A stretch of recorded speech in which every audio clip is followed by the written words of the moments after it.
Estudos indicam que aproximadamente 5% da população tem algum tipo de aneurisma cerebral. É um defeito na artéria que cria uma dilatação e fragiliza a parede do canal. Na maioria das pessoas, o aneurisma não se manifesta. Quando os sinais aparecem, 90% dos casos são de rompimento, um quadro extremamente delicado que causa sangramento no cérebro. Entre 33% e 50% das pessoas no primeiro dia. Sobram 50% ou um pouco mais. Dessas, a metade sairá sequelada ou morta e apenas a outra metade sairá bem, de volta às suas atividades normais. Ou seja, o aneurisma cerebral, quando roto, ou seja, a hemorragia decorrente do aneurisma, da ruptura do aneurisma, ela provoca resultados ruins, seja morte ou sequela grave, em mais de 50% dos casos. A medicina não especifica uma causa do aneurisma cerebral.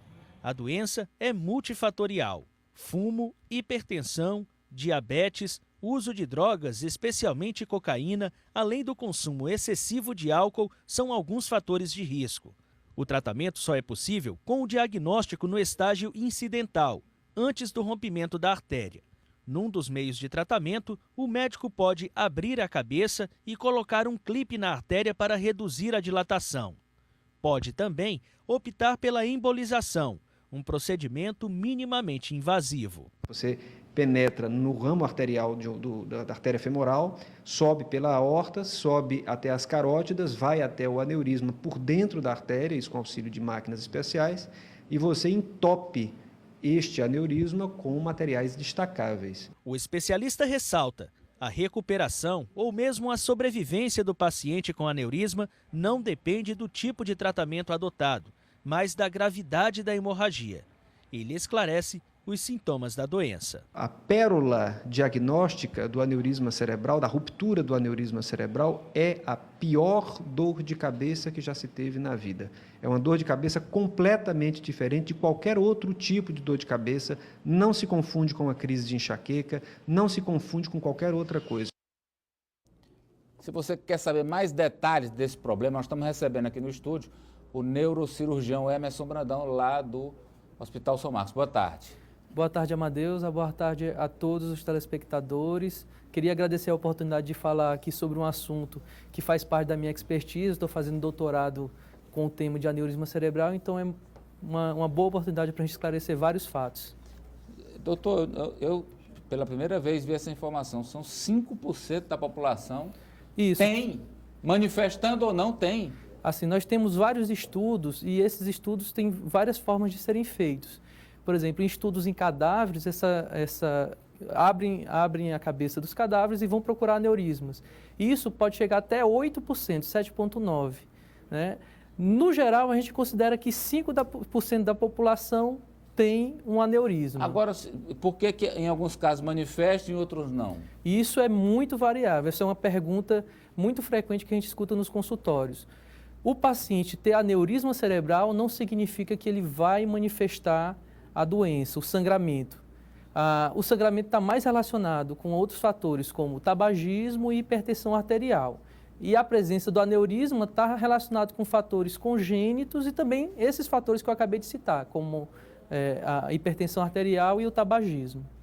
Doutor, agora, como o senhor disse aí, tem a questão que é genética, já nasce, e tem estilo de vida. É o que a gente chama de origem aterosclerótica ou hipertensiva. Uma pessoa que não tem aneurisma, com a hipertensão e com a aterosclerose da artéria, ele pode vir a gerar. Agora o senhor disse aí, 5%.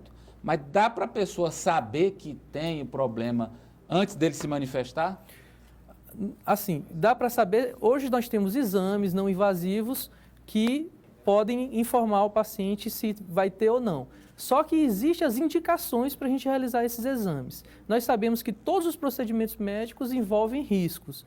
Então, nós não podemos indiscriminadamente solicitar, não faz sentido, né? Solicitar todos os exames. Tem faixa etária, doutor?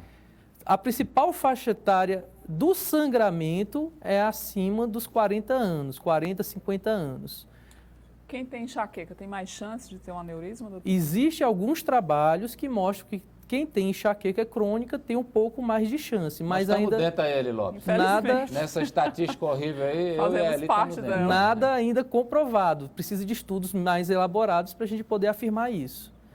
O que é que, na maioria dos casos, o que é que starta, quer dizer, que dá início a uma crise? Lembrar, por exemplo, que a deputada Francisca Trindade estava no dia a dia normal, levando a vida Discursando, tranquila, trabalhando, fazendo um né? discurso e tum. O aneurisma cerebral é um defeito na parede da artéria. Então a artéria fica com a parede mais fraca. É igual quando a gente Eu quero enche... dizer assim, não dá aviso, né, doutor? Não. Ou não. dá? Às vezes pode ter o que a gente chama de cefaleia sentinela, que é uma cefaleia de forte intensidade que acontece antes do rompimento. Essa cefaleia é devido ao aumento do aneurisma ou pequeno sangramento que não teve tanta repercussão clínica. Os telespectadores aqui em dúvida se o aneurisma pode ser confundido com o derrame, se pode ser a mesma coisa ou não. O derrame cerebral, é uma palavra genérica para vários tipos de alterações no cérebro de origem vascular. O derrame pode ser isquêmico ou hemorrágico. O hemorrágico, a principal causa é o sangramento de um aneurisma. E então, quando a gente fala de forma genérica, teve um derrame, pode ser sim um aneurisma que rompeu. A Marinalva diz que desde criança sente dor de cabeça muito forte na testa. Pode ter alguma coisa a ver? A gente não, por uma Ela dor de deve ter cabeça... enxaqueca, né? Deve ter enxaqueca. Por ela ter essa Eu digo que alteração, eu a estou gente... falando de experiência própria, porque eu desde 9 de idade que tenho dor de cabeça todo dia. A gente não tem como afirmar se, por causa dessa cefaleia que ela tem desde criança, ela vai ter enxaqueca. Agora, a gente precisa fazer ter a história clínica, fazer Bom uma procurar anamnese. o médico, né? É bom procurar o Importante médico. procurar o médico. Doutor, no caso da crise de aneurisma, quais são as chances de sobrevivência? Muito bem. Quando um aneurisma rompe, sangra, a chance de sobrevivência é pequena. Cerca de 10 a 15% das pessoas que têm um sangramento de um aneurisma morrem antes de um atendimento médico. A média de mortalidade de um rompimento de aneurisma é de 45%, ou seja, de cada 100, quase metade. Quase a metade morre. Quase a metade morre. Com ou sem atendimento? Com ou sem atendimento. Aham. E dos 50 que sobrevivem, quantos voltam a ter vida normal? Aí é outra Sequelas, pergunta né? interessante. 30% das pessoas que têm um sangramento de aneurismas vão ter sequelas, de moderadas a graves, ou seja, vai afetar a sua vida diária. Muita gente quer questão da dor na cabeça.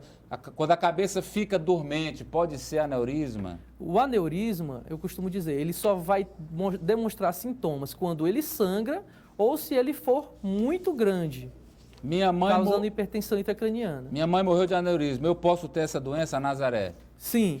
Existe uma síndrome de aneurismas familiar de portadores de aneurismas, que tem que ser comprovado parentes com aneurismas cerebrais.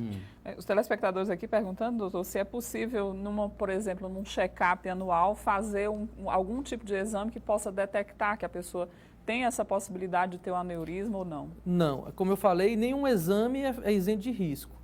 Para a gente indicar a realização de um exame para detectar se tem aneurisma, é preciso ter, no mínimo, parentes próximos com aneurismas comprovados. Aí sim tem a indicação da gente pedir o exame para saber se a pessoa tem um aneurisma.